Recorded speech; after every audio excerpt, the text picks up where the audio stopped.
एक बार कैलाश पर्वत पर नारद मुनि आते हैं। आइए नारद मुनि, कैसे आना हुआ आपका? प्रणाम प्रभु। प्रणाम माता। मेरी एक जिज्ञासा थी जिसे शांत करने के लिए मैं कैलाश पर्वत पर आया हूँ। बोलो नारद, क्या जिज्ञासा है तुम्हारी? प्रभु, दो चीजें हैं, दोनों में से किसका महत्व ज्यादा है, मैं ये जानना चाहता हूँ। कौन सी दो चीजें नारद? भक्ति या दया? प्रभु, एक व्यक्ति है जो दिन रात भगवान की भक्ति करता रहता है, परंतु न ही वह दान करता और न ही उसमें दया का भाव है और बहुत ही क्रूर है। और दूसरा व्यक्ति बहुत दयालु है, परंतु वह भगवान की भक्ति बिल्कुल नहीं करता। इन दोनों में से उत्तमतर कौन है? हे नारद, तुम्हारी जिज्ञासा को शांत करने के लिए मैं एक कथा सुनाता हूँ।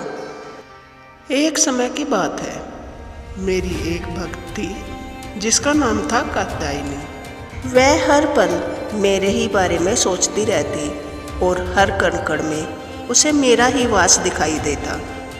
रूप रंग में वह बहुत ही सुंदर थी, परंतु उसके ग्राम के वासी उसे देवदासी बनाना चाहते थे, क्योंकि उसके प्रति उनकी भावना अपवित्र थी। वह कात्यायनी का विवाह नहीं होने देना चाहते थे।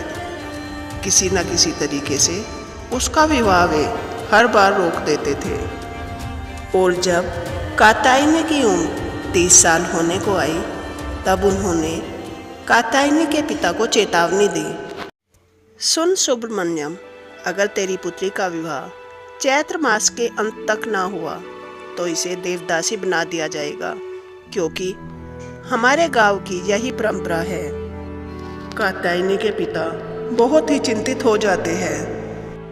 अपने गांव के आसपास कात्यायनी का रिश्ता न मिलने के कारण वे अपने रिश्तेदारों के यहाँ दूर गांव में चले जाते हैं और सोचते हैं कि वहीं पर कात्यायनी का विवाह करवा देंगे। 4 दिन की यात्रा के पश्चात वह अपने रिश्तेदारों के यहाँ पहुँच जाते हैं। भ्राताश्री, हम यहाँ कात्यायनी के विवाह के लिए आए हैं। वहाँ पर कात्यायनी का विवाह नहीं हो रहा और गांव वालों ने हमें चेतावनी दी है कि अगर चैत्र मास के अंत तक इसका विवाह ना हुआ तो वे इसे देवदासी बना देंगे। आप हमारी कात्यायनी के लिए योग्य वर ढूंढने में मदद करें। कात्यायनी के लिए वर? 30 साल की हो गई है ये, अब कौन मिलेगा इसके लिए वर? कोई ना कोई इसमें जरूर कमी होगी जो अब तक इसका रिश्ता नहीं हुआ। नहीं भाभी, कात्यायनी में कोई खोट नहीं है। वे तो गांव वाले इसका विवाह नहीं होने देना चाहते ताकि वे इसे देवदासी बना सके।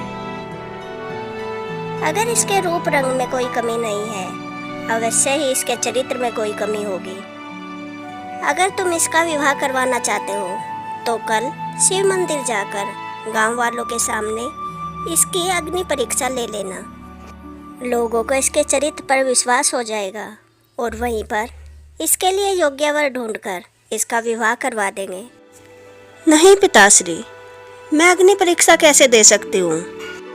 पुत्री, भगवान शिव पर विश्वास रखो।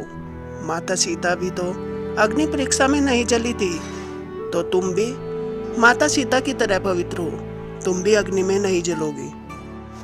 अगले दिन कात्यायनी के पिता शिव मंदिर जाते हैं और आसपास के लोगों को बुलाकर अग्नि परीक्षा के बारे में बताते हैं। सुनो सुनो सुनो, सभी गांव वालों सुनो। आज मेरी पुत्री अग्नि परीक्षा देने जा रही है। अगर वह अपनी अग्नि परीक्षा में सफल हुई तो यहीं पर आज उसका स्वयंवर होगा। रूप रंग में अति सुंदर और भगवान की भक्ति करने वाली है मेरी पुत्री। अब वहाँ पर सब लोग इकट्ठे हो जाते हैं और सबके सामने कात्यायनी के पिता कात्यायनी को अग्नि परीक्षा देने के लिए कहते हैं। अग्नि परीक्षा के लिए कात्यायनी को लाल धधकते हुए अंगारों पर चलना था। कात्यायनी पुत्री, अब तुम्हें इन जलते हुए कोयलों पर चलना है। अगर तुम्हारा चरित्र पवित्र है तो तुम्हें कुछ नहीं होगा।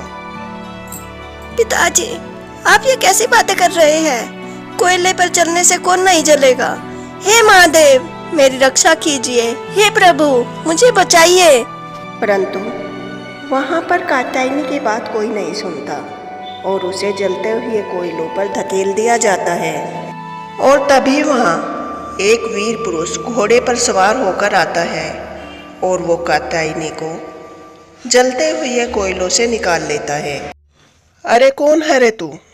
मेरी पुत्री को हाथ लगाने का दुस्साहस कैसे किया तूने? इस कन्या को जलते हुए कोयलों पर चला रहे हो और उसके पश्चात इसे अपनी पुत्री भी कहते हो। तुम्हें शर्म नहीं आती? मेरा नाम है मंजूनाथ और मैं इस गांव में ऐसा अधर्म का कार्य नहीं होने दूंगा। देखो देखो, कात्यायनी के पैर देखो, उसके पैर जल गए हैं। इसका चरित्र पवित्र नहीं है। मुझे तो लगता है इस लड़के को ये पहले से ही जानती है। मंजूनाथ, ये तो महादेव का नाम है, यानी कि महादेव ने मेरी रक्षा की है। महादेव ने नहीं, मैंने रक्षा की है तेरी। तुझे क्या लगता है उस पत्थर शिवलिंग ने रक्षा की है तेरी? नहीं, मैंने रक्षा की है तेरी। हे महादेव, ये कैसा पुरुष है? आपकी शिवलिंग को पत्थर बता रहा है। अति पापी पुरुष होगा ये। ऐसे व्यक्ति को तो जरूर सजा मिलनी चाहिए। हे नारद, धीरज रखिए, मैं आगे की कथा सुनाता हूँ। मंजूनाथ यानी कि बर्फ का देवता और भगवान शिव बर्फ के बने कैलाश पर्वत पर रहते हैं, इसीलिए उनका नाम मंजूनाथ है। हे मूर्ख कन्या, मैंने तेरे प्राण बचाए हैं और तू सारा श्रेय उस पत्थर को दे रही है। इस पत्थर से ज्यादा काम का तो चक्की पीसने वाला पत्थर होता है। कम से कम सब लोगों का पेट तो भरता है। नहीं नहीं, आप ऐसा मत कहिए। भगवान शिव ही तो हमें अन्न देते हैं और वही तो मां अन्नपूर्णा के अर्धांग है। और तभी गांव वाले उनके पास आ जाते हैं। अरे ओ दुष्ट व्यक्ति, इस कन्या को हमें वापस कर दे। इसे हमें देवदासी बनाना है। देवदासियां अपनी इच्छा से बनती है, उन्हें विवश करके नहीं बनाया जाता। तू तो भगवान को ही नहीं मानता, हमारे शास्त्रों के बारे में क्या जानता है? कन्या की कोई इच्छा नहीं होती, उसके पिता की इच्छा मायने रखती है। स्त्री की बुद्धि तुच्छ होती है, इसलिए उसका दायित्व उसके पिता को सौंपा जाता है ताकि समय आने पर वह उसके लिए उचित निर्णय ले सके। अच्छा, तो अपनी पुत्री को कोयलों पर चलाना अच्छा निर्णय है? मैं तो बस इसका विवाह करवाना चाहता था। अगर इसका विवाह नहीं हुआ तो इसे देवदासी बना दिया जाएगा। इसमें गलत क्या है? तुम्हारी क्या इच्छा है? क्या तुम्हें देवदासी बनना है? नहीं मंजूनाथ जी, मुझे देवदासी नहीं बनना, परंतु कोयलों पर चलने से पाँव तो जलेंगे ही। मैं कोई सीता माता तो हूँ नहीं कि अग्नि परीक्षा दे सकूं। अगर आप मेरे लिए कुछ कर सकते हैं तो कृपा करिए और मुझसे विवाह कर लीजिए, अन्यथा मेरे जीवन में चाहे तो कोयलों की आग में जलना या फिर देवदासी बनना ही लिखा है। नहीं, मैं ऐसा नहीं कर सकता। मैं तुमसे विवाह नहीं कर सकता। अरे ओ कात्यायनी, उतर जा इसके घोड़े से। ये तुझसे कोई विवाह करने वाला नहीं, ये सिर्फ नौटंकी करने वाला है। हे मंजूनाथ जी, ये मुझे देवदासी बना देंगे, कृपा करिए।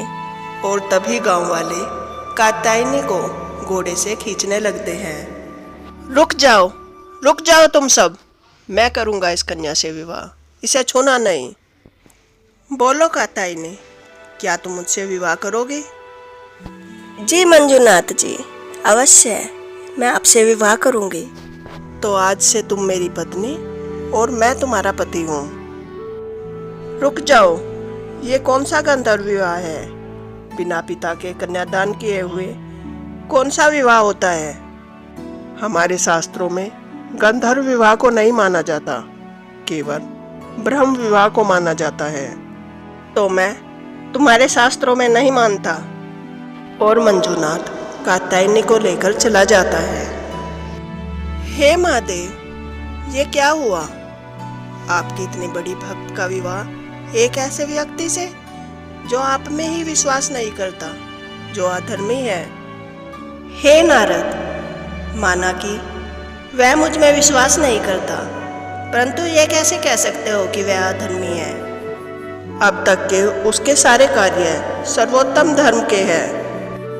वे गांव वाले जो मेरी भक्त को मार रहे थे और वे मुझ में विश्वास रखने का ढोंग करते हैं, उनसे ज़्यादा मैं उस मंजूनाथ को मानता हूँ जिसने मेरी भक्त के प्राण बचाए। हे प्रभु, क्या फिर उस मंजूनाथ ने आप में कभी विश्वास नहीं किया? क्या उसने भगवान को कभी माना ही नहीं? हे नारद मुनि, अब मैं आपको आगे की कथा सुनाता हूँ। विवाह के पश्चात कात्यायनी और मंजूनाथ खुशी खुशी रहने लगे, परंतु कात्यायनी को एक बात हमेशा खलती थी कि उसका पति भगवान में विश्वास नहीं करता। वह कितनी भी पूजा पाठ कर ले, परंतु उसे लगता था कि उसकी पूजा पाठ का फल उसे नहीं मिल रहा। एक दिन वह शिवलिंग की पूजा करते हुए मुझसे कहती है कि हे भोलेनाथ, मैं जानती हूँ उस दिन मंजूनाथ के रूप में आपने ही मेरे प्राण बचाए थे, और मैं यह भी जानती हूँ हमारा विवाह आपकी मर्जी से ही हुआ है प्रभु। कहा जाता है पत्नी द्वारा किए गए भक्ति पुण्यों का फल पति को भी आधा मिलता है, इसलिए पत्नी की भक्ति में पति का सहयोग भी होना आवश्यक है। परंतु प्रभु, मेरे पति परमेश्वर तो आप में विश्वास ही नहीं करते। मैं कितनी भी भक्ति कर लूं, परंतु मुझे तृप्ति मिलती ही नहीं है सोच सोचकर। कैलाश से देवी पार्वती को कात्यायनी को देखकर दया आ जाती है। हे स्वामी, आपकी भक्त कात्यायनी इतनी दुखी है, आप कुछ करते क्यों नहीं? गौरी, लगता है स्त्री को स्त्री पर दया आ गई है। तुम उससे अलग हो क्या? तुम चाहो तुम खुद ही जाकर उसका समाधान कर दो। उस दिन शिव मंदिर में कात्यायनी द्वारा देवी चामुंडा की स्तुति करने पर पार्वती देवी प्रकट होती है। कात्यायनी, मैं तेरी भक्ति से प्रसन्न हूँ और मैं तेरी पीड़ा को भी जानती हूँ। मांग, तुझे क्या मांगना है? हे देवी, आपकी जय हो। आज मैं आपके दर्शन पाकर धन्य हो गई। माँ, दुनिया सोना चांदी मांगती है, परंतु मेरी तो एक ही इच्छा है। कृपा करिए और मेरे पति का भगवान में विश्वास जगा दीजिए।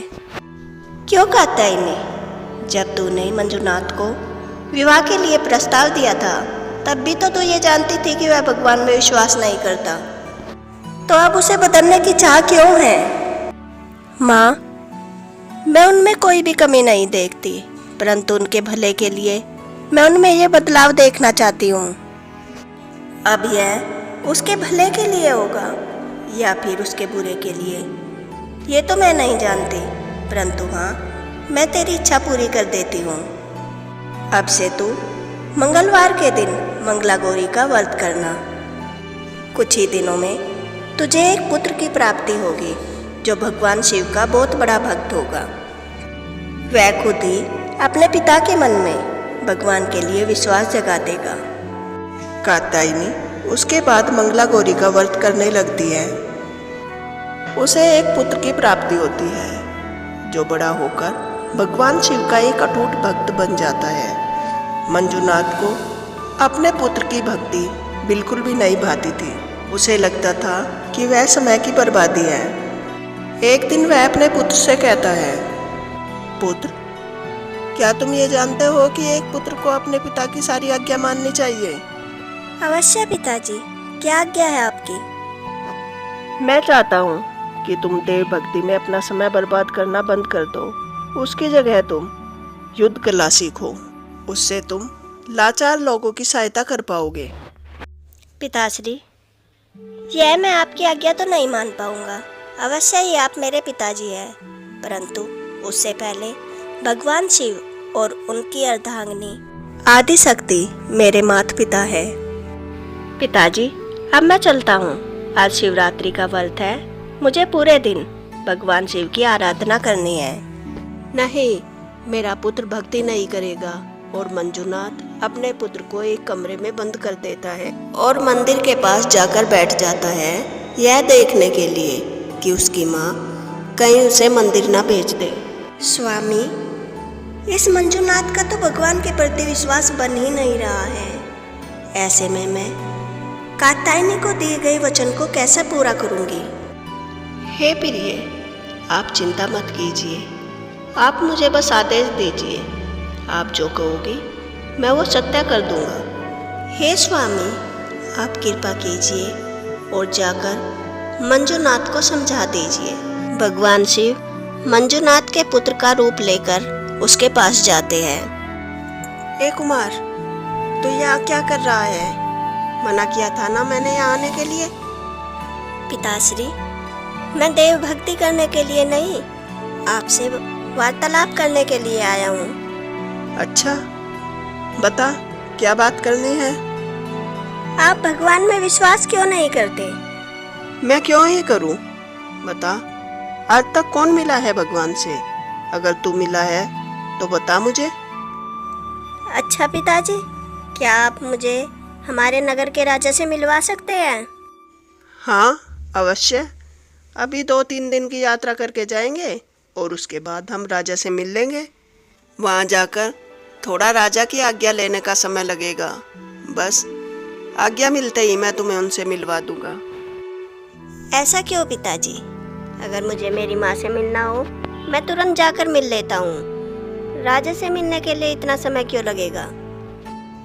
अरे, कात्यायनी सिर्फ तुम्हारा और मेरा ख्याल रखती है, इसलिए हम उससे तुरंत मिल सकते हैं। परंतु राजा पूरे नगर का ख्याल रखता है, इसलिए उनसे मिलने के लिए समय तो लगेगा ही।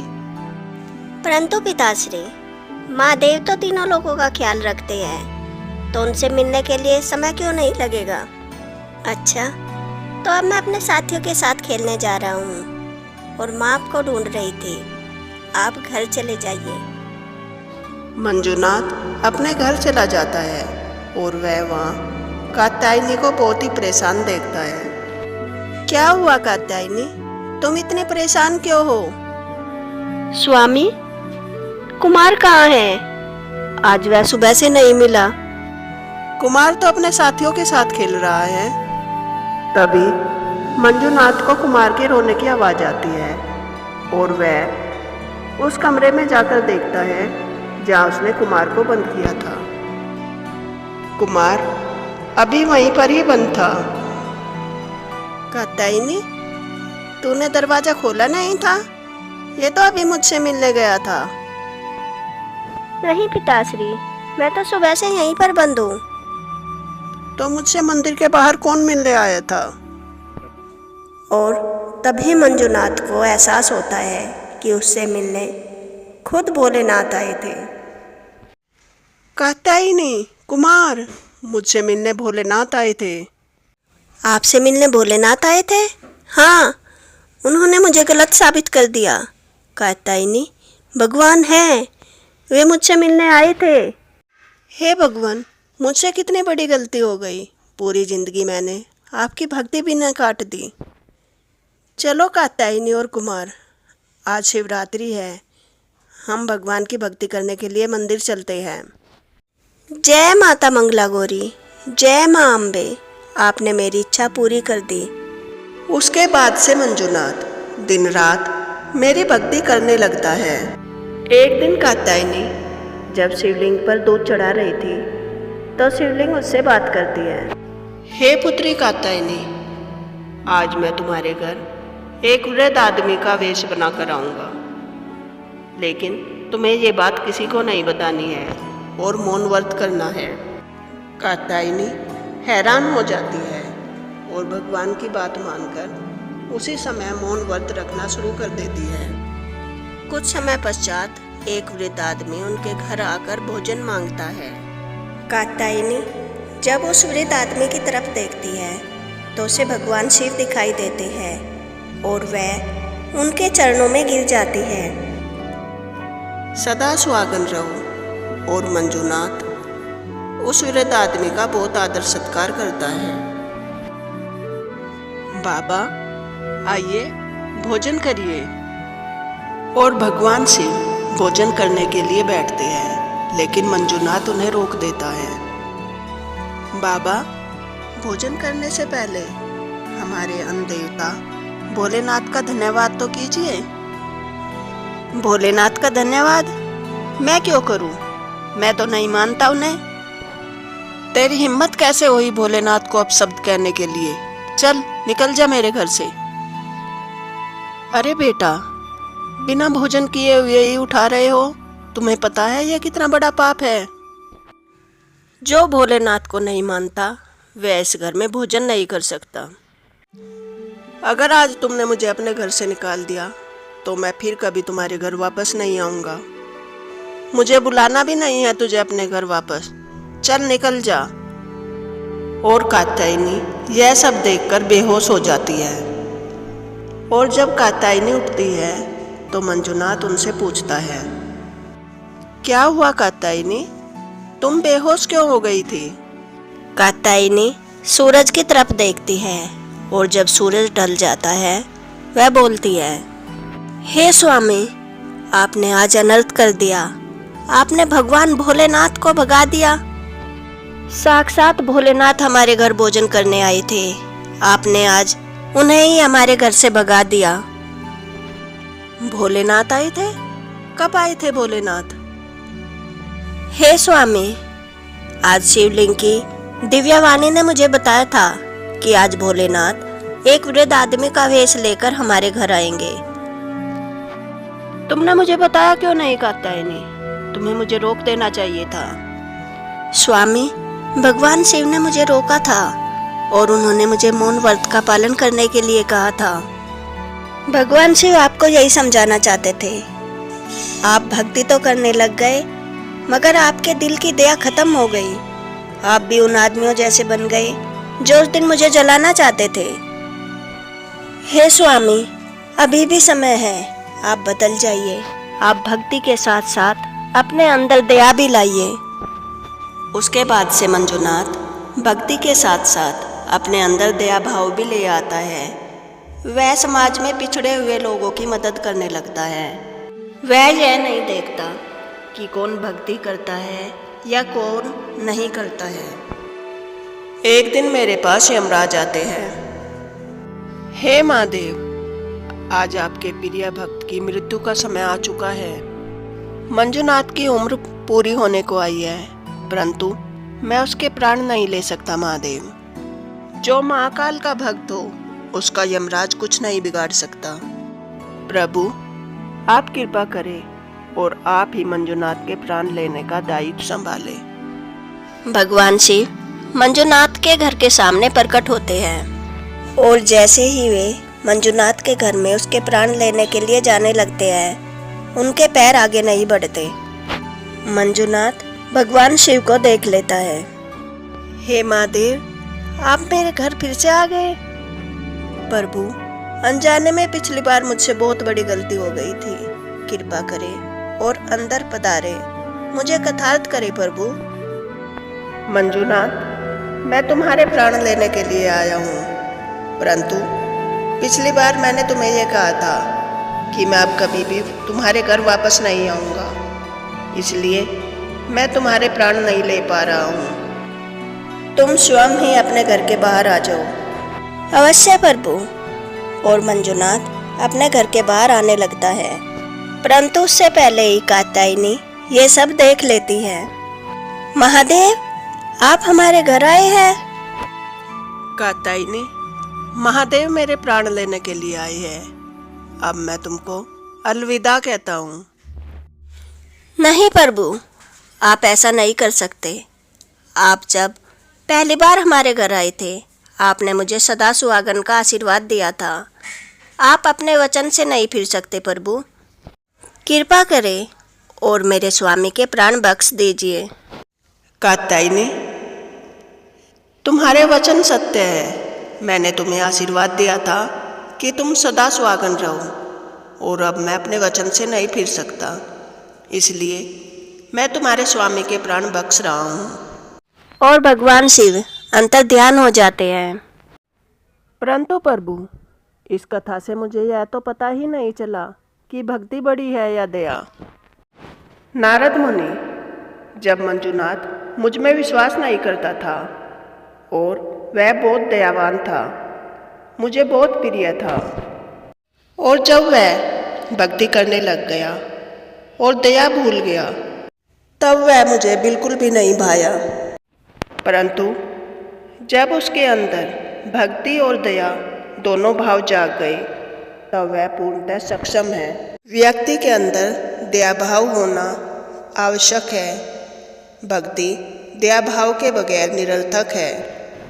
जब व्यक्ति के अंदर दया भाव भक्ति भाव दोनों आ जाते हैं, तभी वह परमात्मा से एक होता है। तो दोस्तों, अगर आपको यह कथा पसंद आई हो तो वीडियो को लाइक करें और ऐसी ही नई नई कथाएं जानने के लिए मेरे चैनल को सब्सक्राइब करें और कमेंट बॉक्स में कमेंट करके ये अवश्य बताएं कि आपको ये कथा कैसी लगी। Thanks for watching. जय शिव शक्ति।